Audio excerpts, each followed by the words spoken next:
Hello दोस्तों, नमस्कार। एक बार फिर से स्वागत है आपका चाणक्य ग्रुप ऑफ इकोनॉमिक्स में। उम्मीद है लेवल ऑफ प्रिपरेशन आपकी अच्छी चल रही होगी यूजीसी नेट एग्जाम के लिए और अदर एग्जामिनेशन की तैयारी कर रहे हो, वेल एंड गुड है। तो बेसिकली जो ऑडियंस है यहाँ पे जो अभी आप वॉच कर रहे हो, स्पेशली हम जान सकते हैं कि आप यूजीसी नेट के ही स्टूडेंट हो। सो इस बार थोड़ा सा पैटर्न चेंज था, क्वेश्चन थोड़े बहुत डिफिकल्ट लेवल के थे और थोड़ा लेंथी थे। एक्चुअली डिफिकल्ट भी, अगर हम तैयारी अच्छी है हमारी तो वो इजी ही क्वेश्चन है, लेकिन हाँ, क्वेश्चन का पैटर्न थोड़ा सा बदला बदला था। तो इस बार इस सेशन में हम लोग डिस्कस करेंगे पार्ट 3। और जो ये सेशन रहने वाला है, सेशन रहेगा डिटेल्ड में, तो थोड़ा ज्यादा टाइम लग सकता है, लेकिन हम लोग यहाँ डिस्कस करेंगे question number 23 to question number 34। Total 12 question है और ये 12 क्वेश्चन है, दो सेक्शन को कवर करेंगे, इंटरनेशनल ट्रेड और दूसरा ग्रोथ एंड डेवलपमेंट। 9 क्वेश्चन है ग्रोथ एंड डेवलपमेंट और 3 क्वेश्चन है इंटरनेशनल ट्रेड के। सो देखिएगा कि इस यहाँ से जो क्वेश्चन बने हैं अपकमिंग एग्जाम में, इस टाइप का ही पैटर्न आपको देखने को मिलेगा। डायरेक्ट क्वेश्चन कम है, एनालिटिकल क्वेश्चन थोड़ा सा ज्यादा है। एनालिटिकल होने की वजह से आपको थोड़ा डीप लर्निंग करनी बहुत जरूरी है अपकमिंग एग्जाम्स में। तो तैयारी आप शुरू कर रहे हो तो डेफिनेटली थोड़ा सा लेवल अपना हाई रखिएगा। बेसिक कॉन्सेप्ट तो करना ही है और थोड़ा सा इनडायरेक्टली क्वेश्चन बन रहा है, तो क्वेश्चन अब इनडायरेक्टली ही आप सॉल्व करिए। चलिए, जून 2024 यूजीसी नेट की तैयारी कर रहे हो तो बैच अभी रनिंग है, उसको ज्वाइन कर सकते हो। डिस्क्रिप्शन में लिंक है, वहां से आप एक्सेस कर सकते हो। आगे चलते हैं, पहले 3 क्वेश्चन डिस्कस कर लेते हैं इंटरनेशनल ट्रेड के। ठीक है। अब इंटरनेशनल ट्रेड पहले डायरेक्ट थ्योरी आती थी, स्टॉकर सैमुअल्सन की थ्योरी क्या है, फैक्टर प्राइस इक्वलाइजेशन थ्योरी क्या है। तो उसी में से एक थ्योरी इस बार चूज करी है जो ये क्वेश्चन है, consider the following statement about the specific factor model. ठीक है, आपने देखा होगा 2 into 2 मॉडल। ठीक है, ये आपने देखा होगा 2 commodities, 2 Nations, 2 factor production, 2 into 2 model. तो स्पेसिफिक फैक्टर प्रोडक्टिविटी और स्पेसिफिक फैक्टर मॉडल भी वही है इंटरनेशनल ट्रेड का, जिसमें एक बेसिक अजम्पशन है। ठीक है, अगर आपने फैक्टर प्राइस इक्वलाइजेशन थ्योरी पढ़ा है, उसमें भी ये कहीं ना कहीं बात की जाती है। तो बेसिक समझ लेते हैं पहले, फिर हम कुछ चलते हैं क्वेश्चन के ऊपर। देखो, यहाँ पे 3 बातें बेसिकली होती हैं। नंबर 1, जो भी इंडस्ट्री या फिर जो भी फैक्टर प्रोडक्शन, 2 फैक्टर प्रोडक्शन है, एक है लेबर एंड एक है कैपिटल। अब लेबर जो है परफेक्ट मोबाइल है, मोबाइल कहने का मतलब जो एक जगह से दूसरी जगह जा सकता है, और लेबर जो है ये परफेक्ट मोबाइल नहीं होता, और दैट इज कैपिटल जो है परफेक्ट मोबाइल नहीं होता। ये हम कांस्टेंट मान के चलते हैं कैपिटल। ठीक, और बल्कि ये बड़ा मोबाइल होता है, गतिशील होता है, एक जगह से दूसरी जगह आ जा सकता है। तो ये हो गए फैक्टर ऑफ प्रोडक्शन। तो फर्स्ट कंडीशन ये है, जितने भी एक्सपोर्ट इंडस्ट्रीज होंगी, ठीक है, जितने भी एक्सपोर्ट इंडस्ट्रीज होंगी, एक्सपोर्ट इंडस्ट्री बेसिकली क्या अर्न करेंगी? इनकम। इनकम अर्न करेंगी, तो यहाँ पे जितने भी रिटर्न्स होंगे, ठीक, वो गेन में चलता है। इनकम बढ़ेगी तो अब यहाँ पे गेन में चलता है, जो भी जुड़े हुए हैं एक्सपोर्ट इंडस्ट्री से। तो एक्सपोर्ट इंडस्ट्री जो भी जुड़ेगा वो गेन करेगा, ऐसा इन थ्योरीज की अजम्पशन है। दूसरा दूसरा अजम्पशन बिल्कुल साफ है। दूसरा ये है, जो इंपोर्ट कॉम्पिटिंग इंडस्ट्री से जुड़ा हुआ है, इंपोर्ट कॉम्पिटिंग इंडस्ट्री। अब इंपोर्ट कॉम्पिटिंग इंडस्ट्री क्या होती है, एक बार ये समझ लो। इंपोर्ट कॉम्पिटिंग इंडस्ट्री वो होती है जो इंपोर्ट को कम्पीट कर रहे होती है। जैसे सपोज करो इंडिया का एक माइक्रोमैक्स मोबाइल है, अब जो खत्म हो चुका है। क्यों खत्म हो चुका? क्योंकि उसको कंपटीशन मिला, कहाँ से? बाहर से, है ना। बहुत सैमसंग ने कॉम्पिटिट किया, या फिर Xiaomi ने, Xiaomi ने उसको कम्पीट किया। अब उसको, उसमें क्या हुआ, जितने भी फैक्टर्स थे उनकी इनकम क्या हुई, बढ़ी या कम हुई? ठीक है, तो ये भी मानना यही है, जितने भी इंपोर्ट कॉम्पिटिंग इंडस्ट्रीज होती है ना डोमेस्टिक की, वो यहाँ पे लॉस कर रही होती है, क्योंकि यहाँ कहीं ना कहीं इनकम का शेयर कम हो चुका होता है। क्यों? क्योंकि वो शेयर कैप्चर कर लिया किसने? फॉरेन की कंपनी ने, जैसे अभी माइक्रोमैक्स के साथ हुआ। ठीक, सो यहाँ पे इनकम कम हुई, तो ये जितनी भी फैक्टर्स हैं ये किस में चले जाते हैं? लॉस में। जो भी फैक्टर जुड़े होंगे इंपोर्ट कॉम्पिटिंग इंडस्ट्री से, उसको होता है लॉस, मतलब रियल रिटर्न्स उसके कम होने शुरू हो जाते हैं। तीसरा एक बात ये होती है, जितने भी वेज अर्नर्स हैं, ठीक है, वेज अर्नर्स डिफरेंट इंडस्ट्रीज में गेन भी कर सकते हैं और लॉस भी कर सकते हैं। ठीक, तो इसको हम डिटेल में भी पढ़ेंगे। सो जो ये यहाँ पे क्वेश्चन के तरीके से देखते हैं हम लोग। Number 1, factor specific the export sectors in each country gain from the trade. जो भी फैक्टर स्पेसिफिक एक्सपोर्ट सेक्टर से जुड़ा हुआ वो गेन करेंगे, और जो इंपोर्ट कॉम्पिटिंग से जुड़ा हुआ है वो क्या करेंगे? लॉस करेंगे ट्रेड से। तो दो स्टेटमेंट तो बिल्कुल ठीक है। ठीक है, next, mobile factors. Mobile factor वही है आपका labour, that can work either sector में गेन फ्रॉम ट्रेड। अब जो मोबाइल फैक्टर है, लेबर लेबर वो चाहे आपका इंपोर्ट कॉम्पिटिंग करे या एक्सपोर्ट सेक्टर करे, यहाँ पे इस थ्योरी के एजम्पशन के हिसाब से वो गेन करेगा, चाहे वो इधर किसी भी इंडस्ट्री में चले जाए। अब यहाँ मोबाइल फैक्टर की बात हुई है, सिर्फ मोबाइल फैक्टर्स के बारे में, ठीक है। वो कोई भी इंडस्ट्री में चले जाए उसको लॉस भी हो सकता है और मे भी हो उसको गेन भी हो सकता है। तो ऑप्शन के हिसाब से ए बी सी डी ये चारों ऑप्शन सही है। अब आपको ले चलते हैं थ्योरी पे, ठीक है। अब वो थ्योरी ऐसी है जो आपके अपकमिंग एग्जाम में काम आएगी। चलिए, तो इसको स्क्रीनशॉट ले लीजिएगा सबसे पहले, ठीक है। स्क्रीनशॉट ले लीजिए। अब नेक्स्ट, सबसे पहले ये ध्यान रखिएगा, स्पेसिफिक फैक्टर मॉडल ओरिजिनली किसने दिया? जैकब वाइनर ने। And it is the variant of Ricardian model. Ricardo का मॉडल है ना इंटरनेशनल ट्रेड का, उसी का वेरिएंट है एक।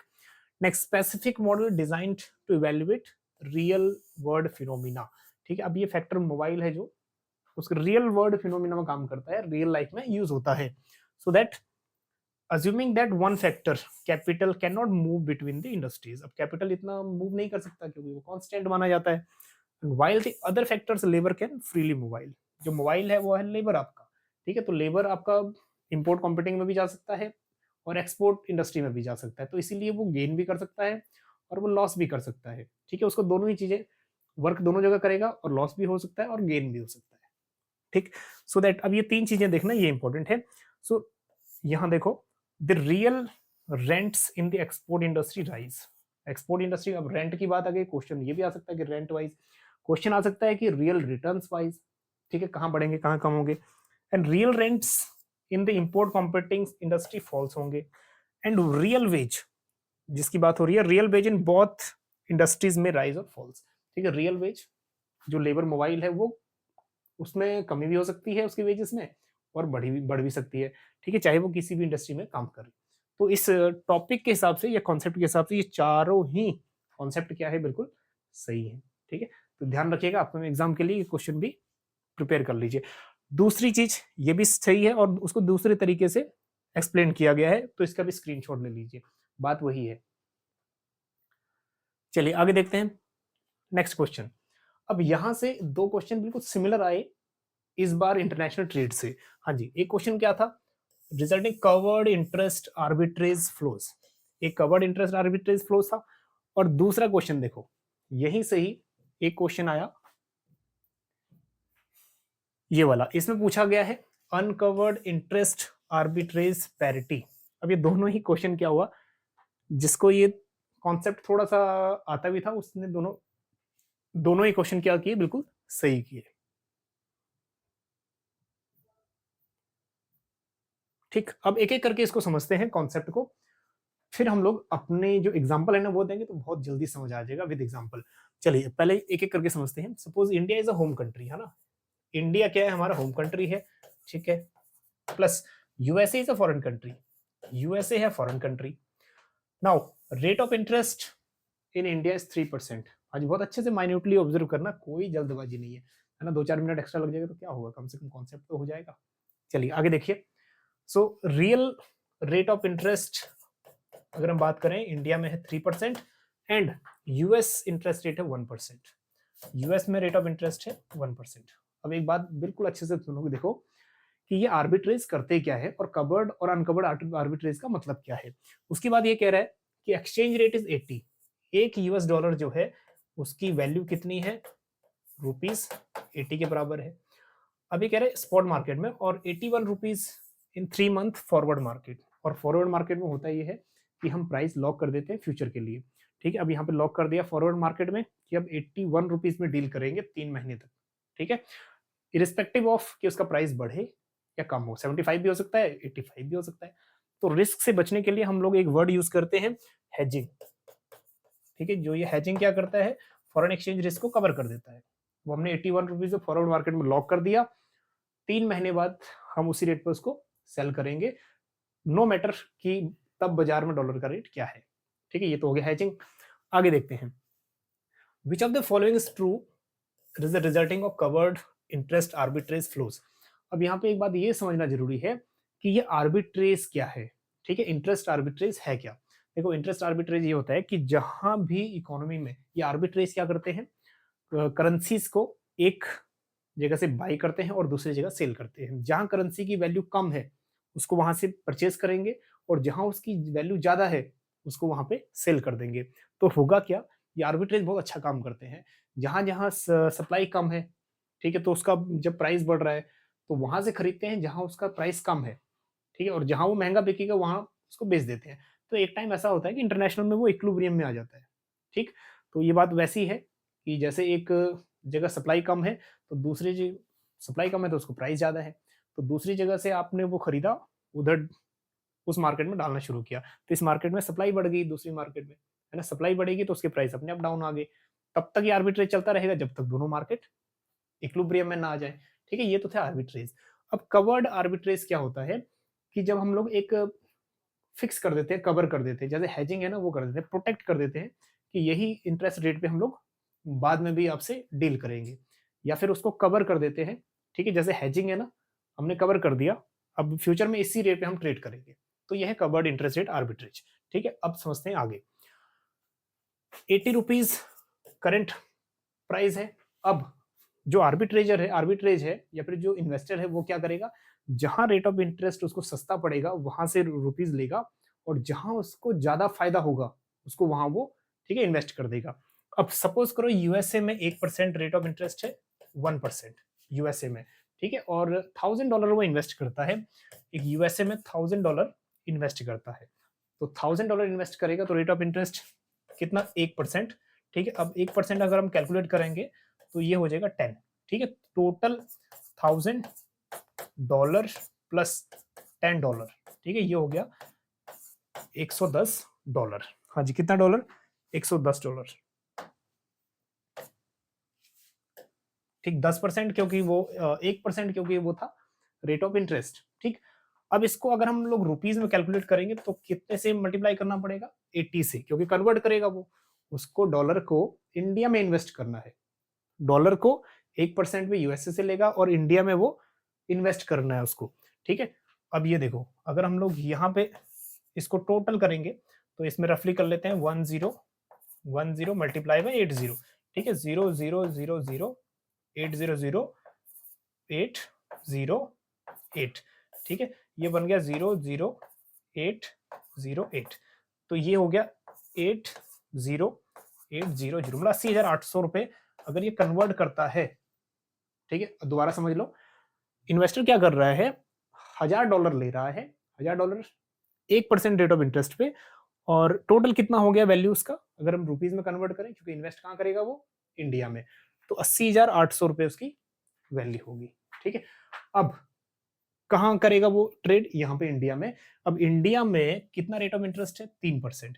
तो अगर हम लोग इंडिया में देखें 80 रुपए के हिसाब से कितना रुपीज इंडिया में बन रहा है, 80 रुपए $1, $1000 का कितना हो गया, 80,000। ठीक है, $1000 का 80,000 हो गया।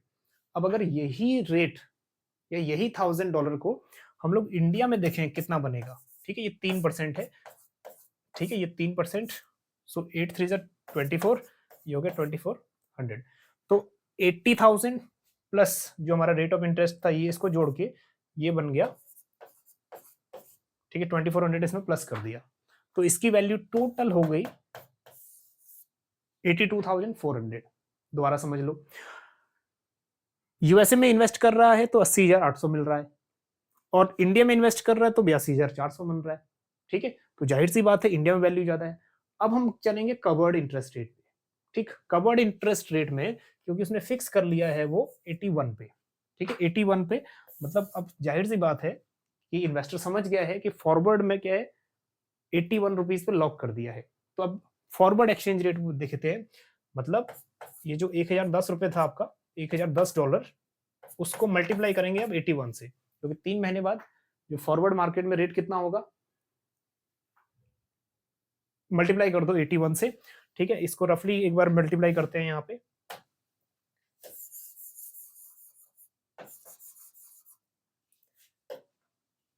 ठीक, तो ये हो गया 1010 मल्टीप्लाई बाई 81।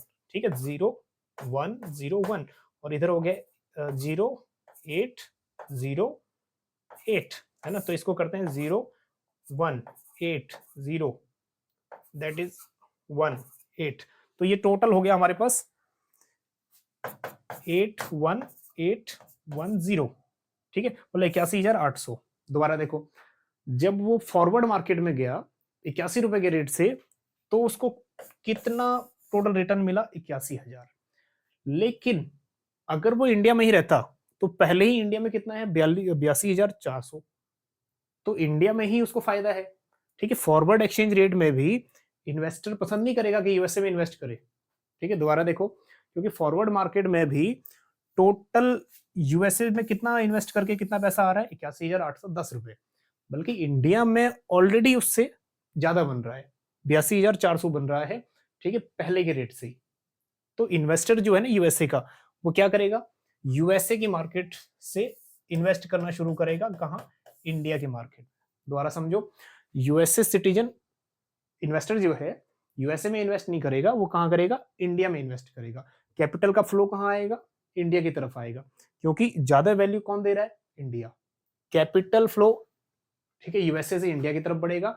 अब जैसे ही, क्योंकि ये फ्री फ्लो है, मतलब कि आपने देखा होगा डेप्रिसिएशन और एप्रिसिएशन क्यों होता है? Free flow of market demand and supply. ठीक, तो अब यहाँ पे जबरदस्त इन्वेस्टमेंट, इन्वेस्टर की डिमांड है, तो ये फ्लो सारा बढ़ के आ गया इधर। तो ऑटोमेटिक मार्केट कंडीशन के हिसाब से जो रेट ऑफ इंटरेस्ट है यहाँ पे यूएसए में, वो फॉल डाउन जाना शुरू होंगे। ठीक है, अपने आप ही रेट ऑफ इंटरेस्ट कम होना शुरू हो जाएंगे। और इधर इंडिया में, ठीक है, रेट ऑफ इंटरेस्ट सप्लाई बढ़ेगा तो रेट ऑफ इंटरेस्ट थोड़ा सा ऊपर जाना शुरू करेगा। तो रेट ऑफ इंटरेस्ट क्या होगा? पहली चीज, रेट डिक्लाइन इन इंडिया, नहीं, ऊपर जाना शुरू होगा। Next, rate of interest will in decline in US, ये करेक्ट है, क्योंकि यूएस का मनी फ्लो किधर की तरफ आ रहा है? यूएस से इंडिया की तरफ। इंडिया में जो सप्लाई है वो बढ़ेगा, क्योंकि प्रेफर करेगा, क्योंकि इंडिया में इसकी वैल्यू ज्यादा है। और फॉरवर्ड मार्केट रेट में पहुंचने के बाद भी, ठीक है, इंडिया जो करेंसी की वैल्यू है फिर भी ज्यादा है। तो इसीलिए इन्वेस्टर यहाँ रिटर्न ज्यादा मिल रहा है। और आर्बिट्रेज क्या करते हैं ना, जो इसके बीच का गैप है ना, ये जो इनके बीच का गैप है अप्रोक्स 590 और 600, ये जो है गैप, ये उसका प्रॉफिट है आर्बिट्रेज का। ठीक है, तो यही प्रॉफिट कमाने के लिए, ये रुपीस में, यही प्रॉफिट कमाने के लिए आर्बिट्रेज इंडिया में इन्वेस्ट करेंगे। ठीक, तो रेट ऑफ इंटरेस्ट यूएसए कम हुआ, इंडिया का रेट ऑफ इंटरेस्ट बढ़ेगा। ठीक है, एक बात तो ये ध्यान देना। अब दूसरा, फॉरवर्ड मार्केट में रुपी डेप्रिशिएट होगा या फिर करंट मार्केट में? ठीक है, ये बात देख लो। फॉरवर्ड मार्केट में तो हमने पहले ही उसको लॉक कर दिया। फॉरवर्ड मार्केट में ना तो एप्रिशिएट होगा ना ही डेप्रिशिएट होगा। क्यों? क्योंकि फॉरवर्ड मार्केट में हमने उसको 3 महीने के लिए क्या कर दिया? लॉक, 81 रुपीज पे। तो वो तो ना एप्रिशिएट हुआ ना डेप्रिशिएट हुआ। ठीक, फॉरवर्ड मार्केट में तो ये छोड़ दीजिए। ठीक है, Indian rupee depreciate in forward market, ये छोड़ दीजिए। फॉरवर्ड मार्केट में तो ना डेप्रिशिएट है ना डेप्रिशिएट है। ठीक है, वो कांस्टेंट रख दिया उन्होंने, लॉक हो गया। सपोर्ट मार्केट में क्या होगा? जैसे ही हमें पता है कि फ्यूचर में 80 टू 81 हो जाएगा, ठीक है, तो स्पॉट मार्केट में साथ के साथ इंडियन रुपीज की डिमांड कम होके कहाँ चले जाएगी? डिमांड यूएस डॉलर में। आपको पता है कि तुरंत इसकी डिमांड बढ़ने वाली है आगे। ठीक है, प्रोडिक्शन क्या कर रहे हैं हम लोग? 80 टू 81 पर लॉक कर रहे हैं, तो जाहिर सी बात है डॉलर का रेट बढ़ने वाला है। स्पॉट में एकदम से डिमांड किसकी बढ़ेगी? डॉलर की। अब होगा ये, ठीक, होगा ये कि इंडियन रुपीज जो है वो डेप्रिशिएट होना शुरू होगा स्पॉट मार्केट में, ऑन द स्पॉट। ठीक है, स्पॉट मार्केट में डेप्रिशिएट होना शुरू होगा। तो क्वेश्चन दैट इज ए और डी ऑप्शन, ठीक है, इसमें करेक्ट है। और इसको अपने तरीके से एक बार इसको एनालिसिस कर लेना अपने तरीके से। ठीक, चलिए, सो उम्मीद है कि क्वेश्चन कुछ समझ आया होगा। अगर यहां से भी आप सेम सेम एग्जांपल है, एग्जांपल टाइप का सेम है, यहां से भी आपको थोड़ा आइडिया मिल जाएगा। चलिए, क्वेश्चन नेक्स्ट क्वेश्चन करते हैं। अब यही question same to same question है, बट इसमें एक अनकवर्ड, इसमें एक वर्ड दिया हुआ है, अनकवर्ड इंटरेस्ट आर्बिट्रेज पैरिटी। इसमें अनकवर्ड है, जो हेजिंग है ना वो इसमें इंक्लूड नहीं है। फॉरेन एक्सचेंज रिस्क जो कवर होना था वो नहीं है। ठीक है, अब जो मार्केट जो कहेगी फ्यूचर में उसके हिसाब से चलेगा। तो ये वाला क्वेश्चन, इसमें देखो अगेन दो मार्केट है, होम कंट्री इंडिया है और यूएसए है फॉरेन कंट्री, सेम है। इंडिया में 6% और 4%, इंडिया में 6% रेट ऑफ इंटरेस्ट है और यूएसए में 4% रेट ऑफ इंटरेस्ट है। अगेन इंडिया में रेट ऑफ इंटरेस्ट ज्यादा है और यूएसए में रेट ऑफ इंटरेस्ट कम है। ठीक है, तो यहां भी वही बात, अगर इन्वेस्टर चाहेगा, यहां भी वैल्यू देखो कितनी है, यूएस डॉलर की 80 रुपीज है करंट में, और एक्सपेक्टेड है कि फ्यूचर में 84 होगा। बट एक कंडीशन ये है कि यहाँ पे लॉक नहीं किया, एक्सपेक्टेड है कि फ्यूचर में इतनी हो जाएगी। ठीक है, लेकिन फॉरवर्ड रेट में लॉक नहीं किया। अगर लॉक होता तो ये अनकवर्ड की जगह कवर्ड इंटरेस्ट रेट पैरिटी में आता। ठीक, तो लॉक नहीं है। अब यहाँ पे एक एग्जांपल फिर वही लेते हैं। सपोज करो इन्वेस्टर $1000 इन्वेस्ट करता है 4% की रेट ऑफ इंटरेस्ट से, ठीक है। अब वो एक मार्केट से लेगा और दूसरी मार्केट जहां इसकी वैल्यू है ज्यादा वहां इन्वेस्ट करेगा। तो 4% के रेट से इसका वैल्यू देखो डॉलर का कितना बन जाता है, ठीक, that is 1000, that is divide by 100, 10 multiply by 4 that is 40। तो इसमें 40 प्लस कर देते हैं हम लोग $1000, और प्लस 40 इसलिए है क्योंकि 4% वहां पे रेट ऑफ इंटरेस्ट है, ठीक है। तो 1000 ये हो गया हमारा $1040। मल्टीप्लाई इसको करंट रेट से करते हैं। करंट रेट वही है जो पिछले क्वेश्चन में था, 80 रुपीज, ठीक है। 80 रुपीज से अगर इसको कैलकुलेट करते हैं, यहाँ पे कर लेते हैं 1040 मल्टीप्लाई बाई 80, 000 800, 8 4 जा 32, 800 रिमेनिंग 3 बचा, 8 1 जा 8, ठीक है, 00238। अब इसमें कन्वर्जन के बाद यहाँ वैल्यू आई 83200, ठीक है। ध्यान से देखना, जब डॉलर में इन्वेस्ट करेगा तो वो 4% के हिसाब से कितना ले रहा है, 83,200, ठीक है। ये वैल्यू आ रही है, इसको ध्यान रखिएगा। अब अगर वो इन्वेस्टर इंडियन मार्केट में इन्वेस्ट करता है, फिर देखो कितना बनेगा।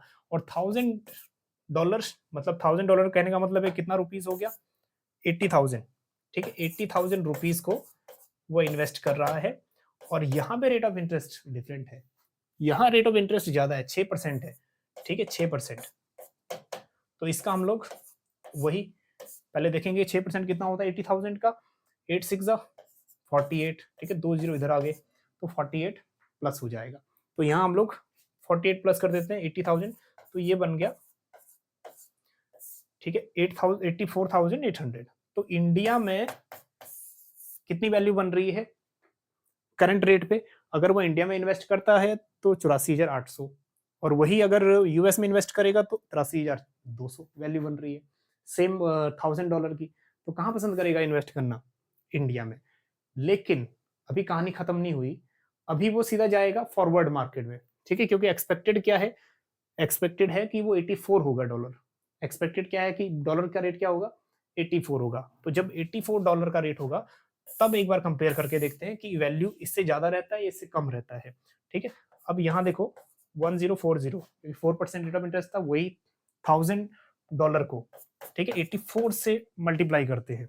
सो 1040 मल्टीप्लाई बाई 84, तो वैल्यू देखते हैं कितनी आती है, 4 6 16, 0 1 एंड 4, इधर हुआ 0 32 एंड 800 कैरी हुआ 3, 8 1 जा 8, 0 6 3 और ये 7 ये 8। अब यहाँ पे वैल्यू कितनी आ रही है टोटल, 87,360 की। अब किस में, फॉरवर्ड एक्सचेंज रेट में, हाँ जी, किस में, फॉरवर्ड कहने का मतलब कि बाद में उसकी एक्सपेक्टेड वैल्यू कितनी होगी वो। अब यहाँ पे कोई भी कवर्ड नहीं है, ठीक है, पूरा अनकवर्ड है, मतलब कि कोई हेजिंग नहीं यूज हुआ। हेजिंग यूज नहीं हुआ तो ये चेक होगा कि फाइनल वैल्यू जब मार्केट में 84 थी डॉलर की, तो उस समय में किसकी वैल्यू ज्यादा है इन्वेस्टमेंट करने की। तो जब 84 हुआ, देखो यहाँ पे 87,360, ठीक है, और प्रीवियस रेट पे 84 बना इंडिया में। तो जब डॉलर का रेट बढ़ेगा, इंडियन रुपी डेप्रिशिएट तो करेगा, लोग प्रेफर करेंगे यहाँ जाना, क्योंकि यहाँ पे उनको ज्यादा कंपैरेटिवली ज्यादा अर्निंग्स हो रही है, क्योंकि 87,360 रुपीज मतलब 87,000 समथिंग। तो अगर वहां यूएस मार्केट में ज्यादा पैसा बन रहा है तो फ्लो कहाँ करेगा कैपिटल, यूएस में ज्यादा पैसा बन रहा है तो क्यों इधर आएंगे वो 84 रुपीज डॉलर के हिसाब से, ठीक है। यूएस में ज्यादा बन रहा है तो कैपिटल का फ्लो क्या होगा, इंडिया से उधर जाना शुरू करेगा। अब इंडिया में रेट ऑफ इंटरेस्ट, ठीक है, वो फॉल होना शुरू होगा, ठीक। अब यहाँ पे देखो मेन इंपैक्ट पड़ेगा कि कैपिटल आउटपुट फ्लो बढ़ेगा या कम होगा। So capital output flow out for Indian economy, ठीक है, बाहर जाएगा, क्योंकि यूएसए एज कंपेयर टू ज्यादा इसमें 84 के हिसाब से, ठीक, ज्यादा प्रॉफिट अर्न करेंगे इन्वेस्टर्स, ठीक। चलिए, तो यहाँ पे capital will flow out of the economy, बिल्कुल करेक्ट है। तो इस टाइप के क्वेश्चंस एक बार एक्सचेंज रेट पैरिटी, ठीक है, वो अच्छे से कर लीजिएगा, वहीं से आपके क्वेश्चन अगर आएंगे ना इस टाइप के तो इजीली बन जाएंगे। चलिए अब आगे मूव करते हैं growth and development. Growth and development से इस बार थोड़ा कुछ क्वेश्चन डायरेक्ट बने और कुछ क्वेश्चन थोड़ा सा इनडायरेक्टली बने, लेकिन ऐसे क्वेश्चन थे जिनमें मेहनत तो करनी पड़ी, है ना। चलिए आगे बढ़ते हैं। सो क्वेश्चन ये है कि human that is world hunger index include, world hunger index में क्या कुछ कंपोनेंट थे। देखो कंपोनेंट जो है ये मेन है कि हम नेक्स्ट टाइम उसको ये गलती ना करें, ठीक है। ये फटाफट से ये जो 4 इंडेक्स हैं ये अच्छे से पलटो। अब इसमें नंबर 1 है अंडर नरिशमेंट। अंडर नरिशमेंट की अब ये जो रेशो है ना ये देख लीजिएगा कि कितने बाई कितने, ठीक है। अंडर नरिशमेंट जो ये वाला है 1/3, ठीक है, बिल्कुल सही है। नेक्स्ट है इसमें child stunting, child in stunting 1/6, तो चाइल्ड स्टंटिंग 1/3 दिया हुआ है, तो ये गलत है। नेक्स्ट देखो चाइल्ड वास्टिंग 1/6, चाइल्ड वास्टिंग 1/6 तो सही है। Next child mortality 1/3, child mortality 1/3 ये भी सही है। नेक्स्ट है चाइल्ड मोर्टेलिटी विद 1/6, तो 1/6 गलत है, 1/3 ठीक है, ठीक है। तो इस हिसाब से हमारा ACD, ठीक, ACD, तो बी ऑप्शन करेक्ट है। हालांकि इसमें सीखने के लिए बहुत कुछ है, ठीक है। अपकमिंग एग्जाम में यहाँ से इंडिकेटर से देखो HDI भी पूछा इस बार, और ह्यूमन आपका ह्यूमन हंगर इंडेक्स ही पूछ लिया, तो ये वैल्यूज भी देख लीजिएगा। लो उन कंट्रीज के हैं जहां स्केलिंग है 0 से लेके 100 तक। 100 है मतलब पूरा हंगर है, लोग भूखे जाते हैं। 0 है सबसे बेटर है, नो हंगर। तो यहाँ पे अगर 0 to 9.9 तक वेरी करता है तो ठीक है, हंगर इंडेक्स में अच्छा रैंक है। मॉडरेट है 10 to 19.9, उसके बाद सीरियस है 20 to 34 पॉइंट, अलार्मिंग है नेक्स्ट 35 to 49.9, और 50 मोर देन 50 का है एक्सट्रीमली अलार्मिंग, ठीक। चलिए तो सेकंड ऑप्शन करेक्ट है, ये भी देख लीजिएगा। नेक्स्ट टाइम क्वेश्चन यहाँ से थ्योरेटिकली भी बन सकता है। क्वेश्चन यहाँ से बन सकता है कि ग्लोबल हंगर इंडेक्स 2023 में इंडिया का रैंक क्या था, 111, पहले 107 था। फिर क्वेश्चन बन सकता है कि इसको कौन प्रिपेयर करता है, कौन पब्लिश करता है, कंसर्न वर्ल्ड वाइड। दो चीजें इसको, एक कंसर्न वर्ल्ड वाइड और दूसरा जो ऑर्गेनाइज है वेल्थिंजर हिल, ठीक है, ये करता है पब्लिश, ठीक। अब इसको प्रोनाउंसिएशन जो मर्जी करो आप। नेक्स्ट पॉइंट रेटिंग 0 से लेके 100 तक है। 0 माना जाता है नो हंगर और 100 माना जाता है पूरी ही हंगर उस नेशन में है। चलिए सो 4 इंडिकेटर्स अब अच्छे से देख लीजिएगा, उसको भी 2 भागों में देखो। ये 4 इंडिकेटर्स हैं, हम लोगों ने पहले डिस्कस किए हैं, स्क्रीनशॉट भी ले लीजिएगा। और ये मेन है, ये टोटली जो है पूरा GHI स्कोर टैली यहीं से हो सकता है। चलिए तो नेबरिंग कंट्री भी देख लीजिए। नेबरिंग कंट्री पाकिस्तान 102 रैंक है, बांग्लादेश 81st है, नेपाल 69th, श्रीलंका 60th, मतलब बेटर है इंडिया से। चलिए आगे देखते हैं क्वेश्चन नंबर 2 की तरफ। Question number 2, match the followings. उम्मीद है कि इस टाइप का जो क्वेश्चन था ना मोस्ट ऑफ द स्टूडेंट्स का वो करेक्ट होगा। हाँ जी, क्या क्वेश्चन है? सबसे पहले देखो डेमोग्राफिक ट्रांजिशन। डेमोग्राफिक ट्रांजिशन बहुत बार क्वेश्चन पूछा जा चुका है। ये क्वेश्चन ऐसा है जो पीजीटी लेवल पे भी और यहाँ भी स्टेट एग्जाम में भी बहुत बार पूछा है। एक बार बता रहा हूँ, याद रखोगे, भूलोगे नहीं। डेमोग्राफिक ट्रांजिशन डिफरेंट फेसेस है, 4 फेस है, ठीक है, ये ध्यान रखना। कितने फेस? 4 फेस है डेमोग्राफिक ट्रांजिशन की। नंबर 1 में एक ध्यान रखना है, बर्थ रेट और डेथ रेट। हालांकि यही बताता है ना, ये ट्रांजिशन रेट बताता है, रिप्लेसमेंट रेट, बर्थ रेट और डेथ रेट। बर्थ रेट और डेथ रेट फर्स्ट स्टेज में थे हाई, बर्थ रेट भी हाई और डेथ रेट भी हाई। याद रहेगा? नहीं रहेगा तो अब डेफिनेटली रहेगा। 4th स्टेज में ये आ गए थे लो, बर्थ रेट भी लो और डेथ रेट भी लो, ठीक है, ये याद रहेगा। नंबर 1 में हाई हाई और इधर लास्ट में 4th स्टेज में लो लो, ठीक है, लो बर्थ रेट लो डेथ रेट, ठीक।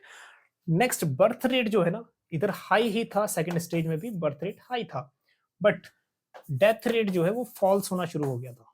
हाँ जी, क्या है? बर्थ रेट फॉल्स होना शुरू हो गया, फॉल्स। तीसरी स्टेज में बर्थ रेट फॉल्स होना शुरू हो गया था, birth rate falls, and death rate at low level. Death rate कहां पहुंच गया था? लो। इसको देख लीजिए, ये बहुत इंपॉर्टेंट है आपका, ठीक है। सीक्वेंस हमें याद नहीं रहता, फिर ऊपर नीचे हो जाता है, तो ये सीक्वेंस याद कर लीजिए, बहुत काम आएगा। फर्स्ट याद रखना है, लास्ट याद रखना है, फिर 2 बीच के तो हो ही जाएंगे, है ना। चलिए तो ये है आपका रिप्लेसमेंट, दैट इज 3rd।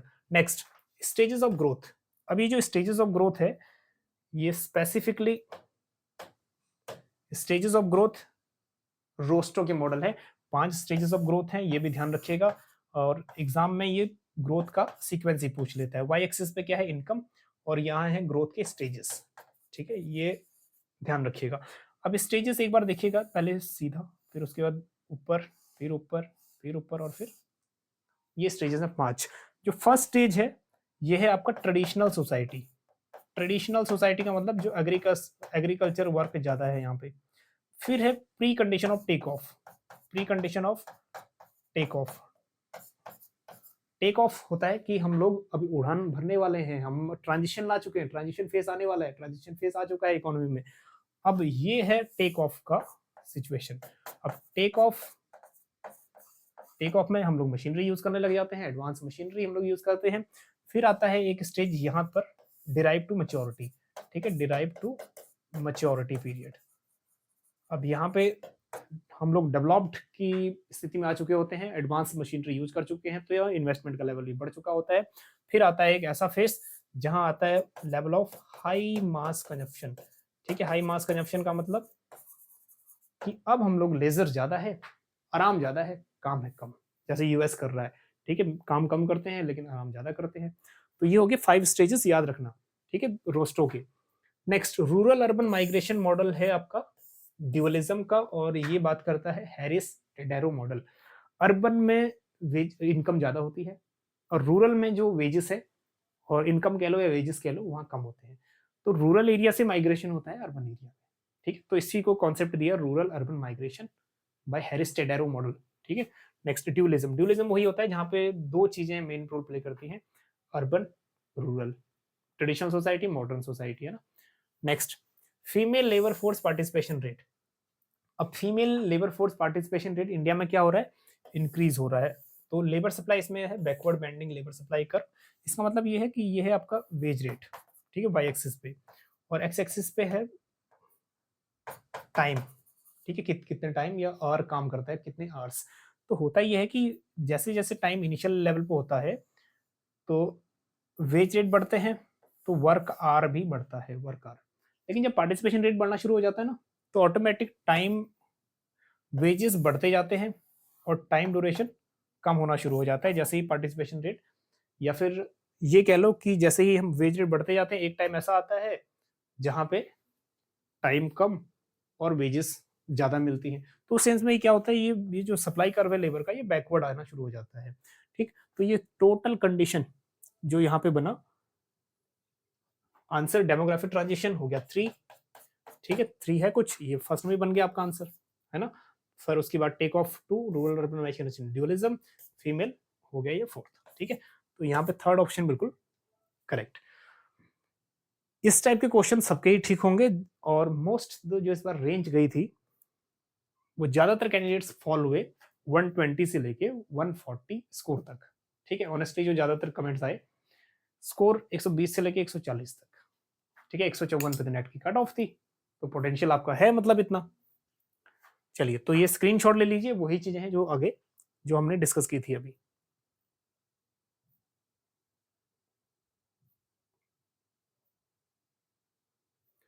ठीक है, चलिए आगे बढ़ते हैं। आगे भी डायरेक्ट क्वेश्चन है। एक क्वेश्चन है हमारा, which of the following dimension is included in HPI-2। कौन सा इसमें से ह्यूमन पॉवर्टी इंडेक्स का ही क्वेश्चन आ गया। अब यहाँ से इंडेक्स के क्वेश्चन बहुत पूछे हैं, तो तैयार रहना, क्योंकि HDI से भी क्वेश्चन है, HPI से भी है, और ह्यूमन पॉवर्टी इंडेक्स और हंगर इंडेक्स से भी है। तो मान के ये चलिए कि नेक्स्ट एग्जाम में भी यहाँ से बन सकते हैं। चलिए, तो इसमें से कह रहे हैं कौन सा इंक्लूडेड है। जेंडर इनक्वालिटी इंक्लूड नहीं है, फाइनेंशियल इंक्लूजन नहीं है, इकोनॉमिक इंक्लूजन नहीं है।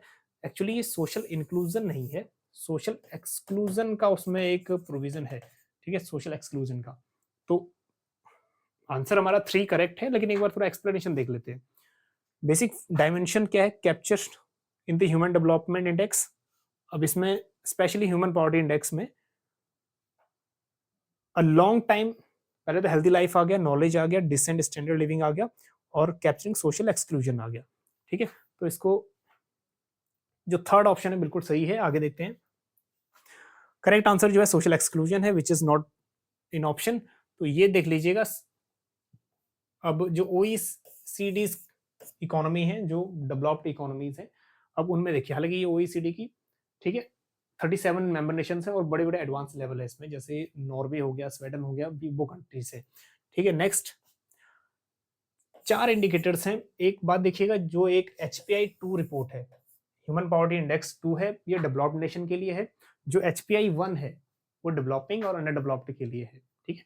तो डेवलप्ड नेशन जो है और जो OECD इकोनॉमी में लाई करती हैं, तो उसमें देखो, long and healthy life, number 2 है नॉलेज, नंबर 2 है decent standard of living, next 4th one है सोशल एक्सक्लूजन, ठीक है। ये 4 पैरामीटर्स रखे गए हैं।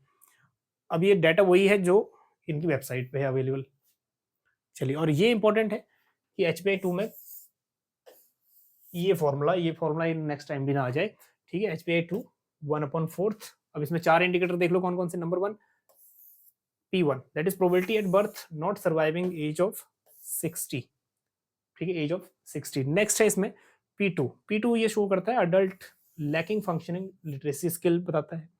P3 पता करता है कि population below income poverty line.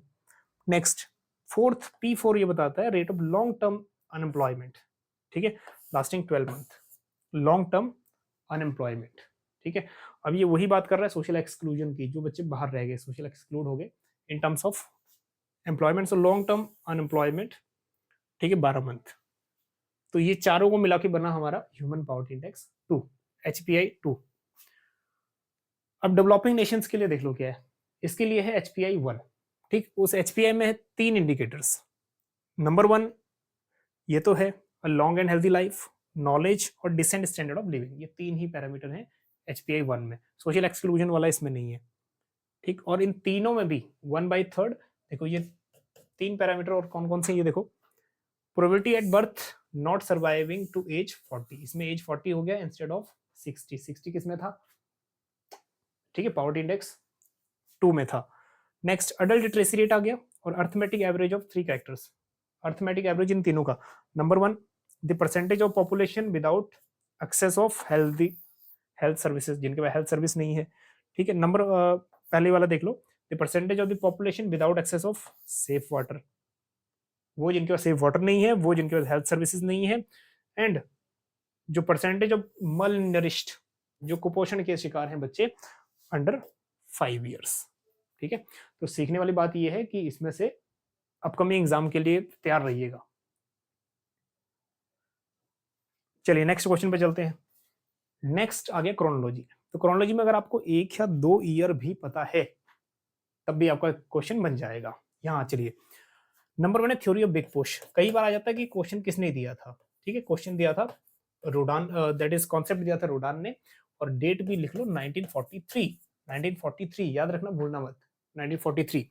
Next capital accumulation of capital, that is the accumulation of capital, ये जो बुक है, हालांकि आप लोग एक बात ये देखिएगा, ये बुक और ऑथर की भी है, बट आप देखिएगा ये कि ये क्वेश्चन किस कॉन्टेक्स्ट में पूछा है। कॉन्टेक्स्ट में पूछा है ग्रोथ एंड डेवलपमेंट, तो यहाँ पे वही हो गया। ये कॉन्सेप्ट दिया है जॉन रॉबिन्सन ने, दिस इज जॉन रॉबिन्सन, ठीक। और ये डेट 1956, ये याद रखिएगा, 1956। Next theory of cumulative position, Gunnar Myrdal की ये थ्योरी है, ठीक है, और इसका भी जो टाइम ड्यूरेशन है 1956 है, ठीक। नेक्स्ट है हमारे पास balance growth theory. Balance growth theory main इसमें नाम आता है किसका, आपको पता है, हिर्शमैन का, और ये थ्योरी हिर्शमैन की 1950, दैट इज 1958 समथिंग, ठीक, हिर्शमैन की थ्योरी अनबैलेंस ग्रोथ थ्योरी।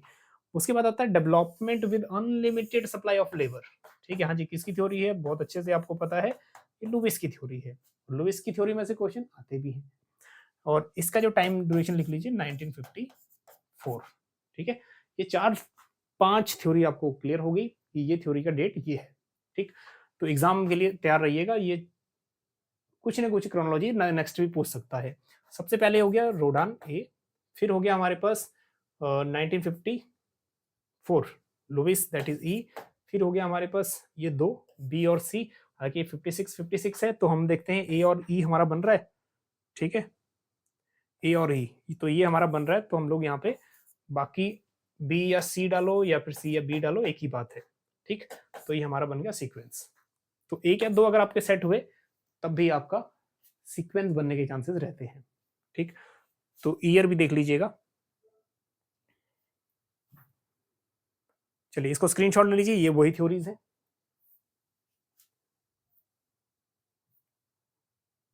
चलिए एक्सप्लेनेशन भी इसमें मिल जाएगा, और ये पीडीएफ जो है कंबाइंड एक बार 100 क्वेश्चन हो जाए फिर ये एक साथ ही मिल जाएगा। चलिए वही क्यूमुलेटिव पोजीशन, एक सेक्टर का डेवलप होगा तो डेफिनेटली विल क्रिएट, ठीक है, growth of other sector also. चलिए तो ये एक्सप्लेनेशन हम लोग यहाँ पे नहीं कर रहे, इसको स्क्रीनशॉट आप ले लीजिएगा, बेसिक पॉइंट्स हैं कि किसकी थ्योरी क्या कह रही है। आगे चलते हैं, next question, endogenous growth theory assumes. अब एंडोजीनियस ग्रोथ थ्योरी में थोड़ा देखिएगा, एंडोजीनियस होता क्या है, एक तो होता है एक्सोजीनियस, जैसे टेक्नोलॉजी है, हम लोग फिजिकल इन्वेस्ट करते हैं ना, स्टॉक फिजिकल इन्वेस्टमेंट करते हैं मशीनरी में, बिल्डिंग्स में, तो वो होता है हमारा एक्सोजीनियस।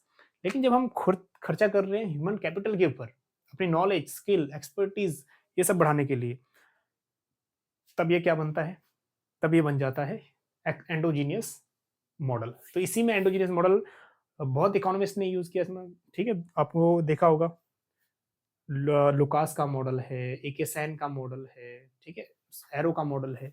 तो यहाँ पे एक बात तो ये कहते हैं कि यहाँ पे जब एंडोजीनियस ग्रोथ मॉडल है तो डिमिनिशिंग जो ग्रोथ है वो नहीं होगा, जो डिमिनिशिंग रिटर्न्स हैं वो हमें नहीं मिलेंगे एंडोजीनियस ग्रोथ में, ठीक है, डिमिनिशिंग रिटर्न नहीं मिलेंगे। तो एक बात तो ये बिल्कुल क्लियर कर दो, जो डिमिनिशिंग रिटर्न्स हैं ये हमें नहीं मिलेंगे, डिक्रीजिंग डिक्रीजिंग वाले हटा दो, ठीक, ये हट गया।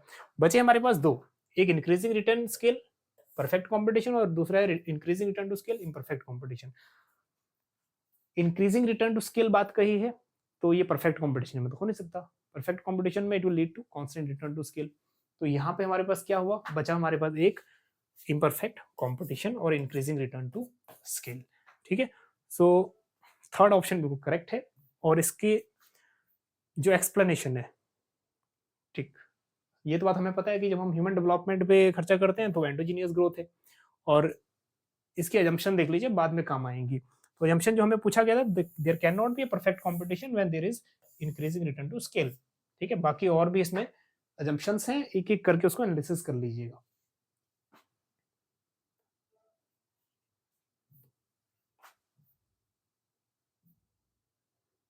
चलिए आगे बढ़ते हैं, next, again growth and development ज्यादा हार्ड नहीं था, हार्ड इसलिए नहीं था क्योंकि इसमें से मैच द फॉलोइंग्स कुछ क्वेश्चन थे।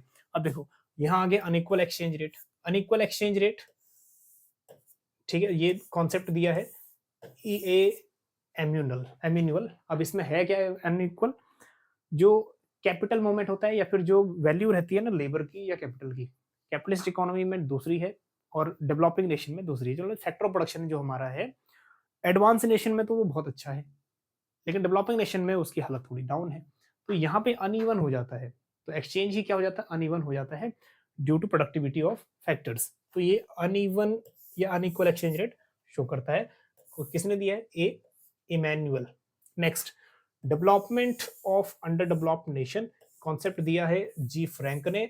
अब इसमें नेक्स्ट हो सकता है अपकमिंग एग्जाम में डायरेक्ट पूछ ले, बैकवर्ड और फॉरवर्ड लिंकेजेस इफेक्ट, हिर्शमैन का कॉन्सेप्ट है, और ये थोड़ा डिटेल में भी करेंगे। बैकवर्ड होता है कि अगर प्रोडक्शन से पहले वाली बात हो, जैसे रॉ मटेरियल, और फॉरवर्ड लिंकेज होता है जब हम फॉरवर्ड सोचते हैं प्रोडक्शन के बाद, ठीक है, leather is a kind of backward linkage, और शूज फाइनल बन गया वो फॉरवर्ड लिंकेज, ठीक। नेक्स्ट है बैकवॉश इफेक्ट, बैकवॉश इफेक्ट किसने दिया कॉन्सेप्ट, गुनर मिडल।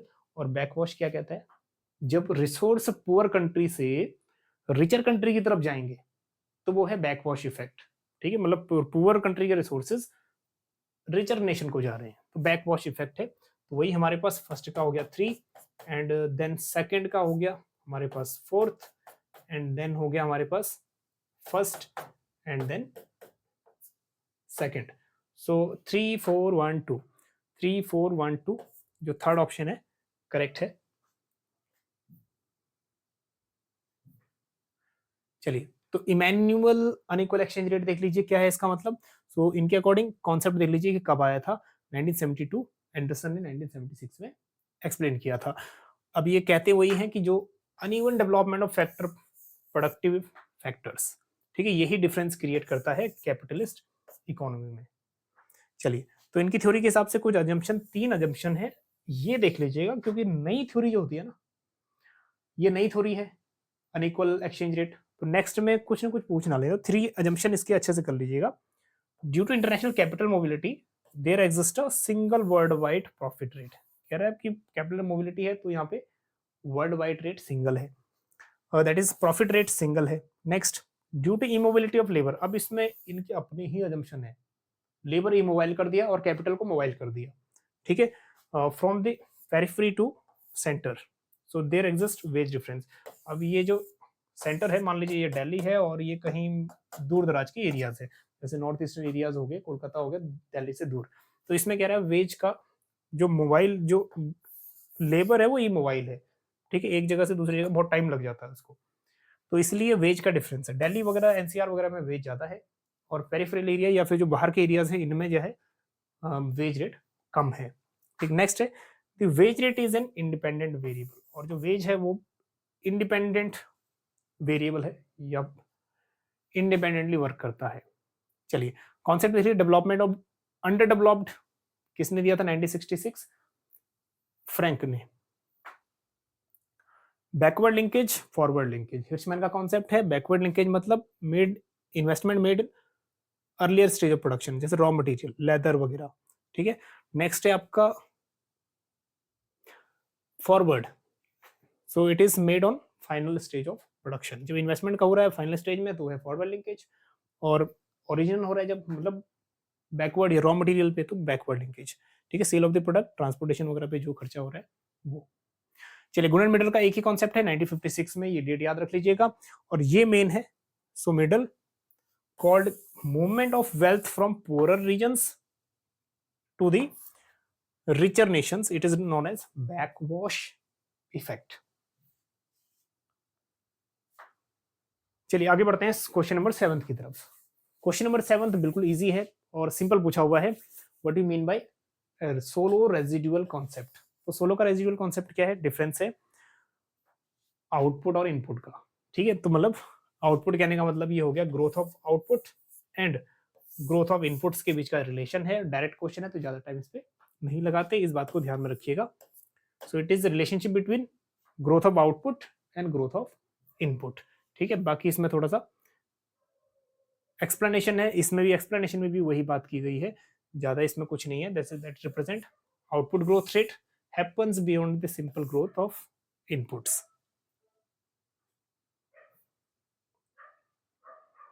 चलिए आगे देखते हैं, एक क्वेश्चन असर्शन रीजनिंग का है, इसके बाद जो नेक्स्ट क्वेश्चन है वो स्टेटमेंट 1 और स्टेटमेंट 2 है, ठीक है। अब यहाँ से देखो स्टेटमेंट 1 और दैट इज असर्शन और रीजनिंग है, तो असर्शन देखते हैं पहले।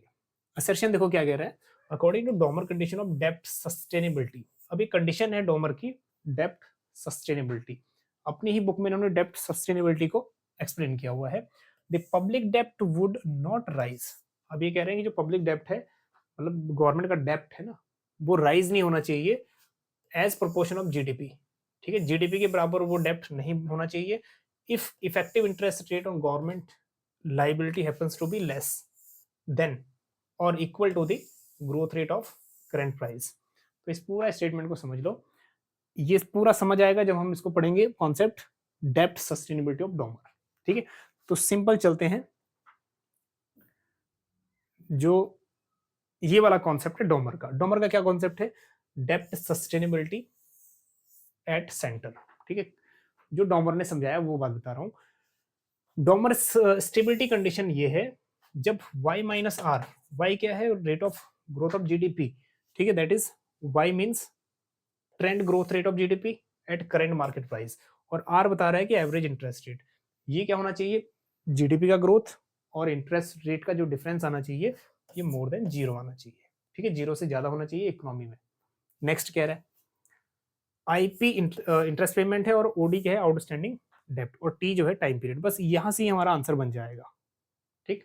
सो दैट इक्वेशन 1 और 2, ये जो इक्वेशन है जो आर बता रहा है, आर सिंपल लैंग्वेज में इंटरेस्ट पेमेंट, टी मतलब टाइम पीरियड का, करंट टाइम पीरियड का, और ये है हमारा प्रीवियस टाइम पीरियड का आउटस्टैंडिंग डेप्ट, मतलब जो गवर्नमेंट डेप्ट है, ठीक है वो। सो ये इसको हम लोग ये भी डिनोट कर सकते हैं डेप्ट टू जीडीपी रेशियो, मतलब डी वाई, डेप्ट to GDP ratio. So it is stable when nominal GDP growth rate is exceed the nominal interest rate. तो ये कह रहे हैं कि ग्रोथ रेट ऑफ जीडीपी, ठीक है, जीडीपी की ग्रोथ रेट ज्यादा होना चाहिए रेट ऑफ इंटरेस्ट की ग्रोथ रेट से।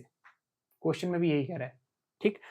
एंड ऑन द गवर्नमेंट डेब्ट according to the Domar stability condition larger the gap between interest, जितना इनमें गैप ज्यादा होगा रेट ऑफ इंटरेस्ट और ये जीडीपी में, जितना गैप ज्यादा होगा GDP growth at current price जितना भी ज्यादा होगा, तो उतना ही हायर क्या होगा, डेब्ट टू जीडीपी रेशियो उतना ही हायर होगा, ठीक है। द स्टेबिलिटी डेब्ट ratio rate of interest should be lower than the output growth rate. तो बात वही आ गई कि rate of growth of interest rate कम होना चाहिए, ठीक है, as compare to GDP growth rate. तो यहाँ भी बिल्कुल वही बातें कह रहे हैं, अगर आप इसको डिटेल में पढ़ोगे यहाँ भी वही बात कह रहे हैं कि गवर्नमेंट का जो पब्लिक डेब्ट है not rise proportion to GDP, ठीक है, if the interest rate of the government liability happens to be less than और equal to growth rate of GDP at current price. तो ये वाला स्टेटमेंट तो सही है ना। अब देखते हैं इसका असर्शन तो ठीक है, अब देखते हैं रीजन क्या है। Growth rate of GDP of an economy eight current price is bound to be less than the effective interest rate on government bonds। अभी वही बात पिछले हम लोग करके आ रहे हैं उस कॉन्सेप्ट में। Growth rate market price GDP की ज्यादा होनी चाहिए as compare to effective interest rate, ठीक है ये। और अभी अगर हम करंट सिचुएशन में देखेंगे तो जीडीपी करंट प्राइस की हमारी जो है, ठीक है, कितनी है, जीडीपी करंट प्राइस हमारी है 9% टू 10% ग्रोथ है, बट जो हमें इफेक्टिव इंटरेस्ट गवर्नमेंट बॉन्ड में मिलता है वो 7% टू 8% मिलता है। तो यहाँ पे क्या कह रहा है, is bound to be less. So growth rate GDP economy less होनी चाहिए कह रहा है, तो लेस नहीं होनी चाहिए, इट शुड बी मोर, ठीक है। ये क्या होना चाहिए था, मोर, लेस नहीं मोर। तो ये कॉन्सेप्ट हो गया गलत, रीजन तो हो गया, रीजन नॉट करेक्ट, बस असर्शन इज करेक्ट, ठीक है। चलिए तो थर्ड वन हो गया करेक्ट। और यहाँ पे आपको डिफरेंस पता लग जाएगा अगर हम आज के सिनेरियो में भी देखें ना इस क्वेश्चन को। जो नेशनल सेविंग स्कीम्स हैं, जो गवर्नमेंट की बॉन्ड्स है, उनमें 7% से 8% तक रेट ऑफ इंटरेस्ट है, बट की नॉमिनल जीडीपी हमारी जो बढ़ रही है वो 8% से लेके ज्यादा बढ़ रही है, ठीक है। चलिए लास्ट क्वेश्चन पे डिस्कस करते हैं। स्टेटमेंट 1 और स्टेटमेंट 2 है। स्टेटमेंट 1 देखो क्या है, human development is a process of enlarging people's choice. कह रहा है कि ह्यूमन डेवलपमेंट जो है वो लोगों की जितनी भी चॉइस है ना वो सब कवर हो जाती हैं, एनलार्ज, सभी मैक्सिमम चॉइस इसमें कवर हो जाती हैं। क्वेश्चन बिल्कुल करेक्ट है, क्यों, क्योंकि जितने भी health, education, per capita income, ये तीन चीजें कवर होगी, उसकी सब पार्ट भी हैं, ठीक है। तो मेजर पोर्शन जो लाइफ का है ना ये कवर कर लेता है, तो ये बिल्कुल सही है। नेक्स्ट आगे देखो, statement 2, human development index is based on the following indicators. तीन इंडिकेटर तो मेन है। लाइफ एक्सपेक्टेंसी एट बर्थ बिल्कुल है। Next expected year of schooling plus mean year of schooling, ठीक है, ये लिटरेसी रेट में आते हैं, ये बिल्कुल है ये भी। Next third, gross domestic product at dollar PPP, बिल्कुल करेक्ट है, बट यहाँ ग्रॉस डोमेस्टिक नहीं है, ग्रॉस नेशनल है, जीएनआई है, ठीक है, ग्रॉस नेशनल है, डोमेस्टिक नहीं है। तो सिर्फ इस वजह से ही क्या हो गया, ये हट गया, इसकी जगह नेशनल आना चाहिए था, ठीक। तो ये स्टेटमेंट 2 हो गया गलत। तो स्टेटमेंट 1 इज, स्टेटमेंट 1 बहुत तो हट जाएगा, statement 1 is correct, but statement 2 is incorrect हो गया, सिर्फ इस वजह से क्योंकि यहाँ डोमेस्टिक नहीं, यहाँ नेशनल आना चाहिए था, ठीक है। तो एक बार पहली बात तो ये देख लीजिए कि पीपल्स चॉइस एनलार्ज क्यों कर रहा है, क्योंकि मेजर इंडिकेटर्स आ गए। दूसरा ये देखिए कि तीन इंडिकेटर मेन है, long and healthy life, knowledge और डिसेंट स्टैंडर्ड ऑफ लिविंग। फिर उनका भी सब पार्ट है, ठीक है, उनका भी सब पार्ट क्या है, लाइफ एक्सपेक्टेंसी एट बर्थ, उसके बाद एक्सपेक्टेड ईयर ऑफ स्कूलिंग और मीन ईयर ऑफ स्कूलिंग, जिसको हम एजुकेशन इंडेक्स बोलते हैं। फिर आया जीएनआई पर कैपिटा, ठीक है, जीएनआई इंडेक्स, लेकिन वो जीडीपी बोला हुआ था, तो इस वजह से PPP in terms of GDP था, तो सेकंड ऑप्शन हट गया था, ठीक है। चलिए, तो यहाँ पे हमारा सेशन जो था काफी लंबा सेशन था, मुझे पता है, क्योंकि क्वेश्चन हमने थोड़ा डिटेल में डिस्कस किए। अब हम लोग नेक्स्ट क्या करेंगे, नेक्स्ट क्वेश्चन डिस्कस करेंगे इंडियन इकोनॉमी में से, पब्लिक फाइनेंस में से, ठीक है। नेक्स्ट जो हमारा सेशन रहेगा आगे डिस्कस करेंगे। चलिए यहाँ तक बने हुए हैं तो मान के चलिए आप सीरियस कैंडिडेट्स हैं, तो अभी तक बने हुए हो। अब बात नेक्स्ट सेशन में नेक्स्ट जो अपकमिंग टॉपिक्स हैं इन दोनों सब्जेक्ट दोनों यूनिट से वो डिस्कस करेंगे। चलिए बने रहिए next Chanakya group of economics के साथ। Thank you so much.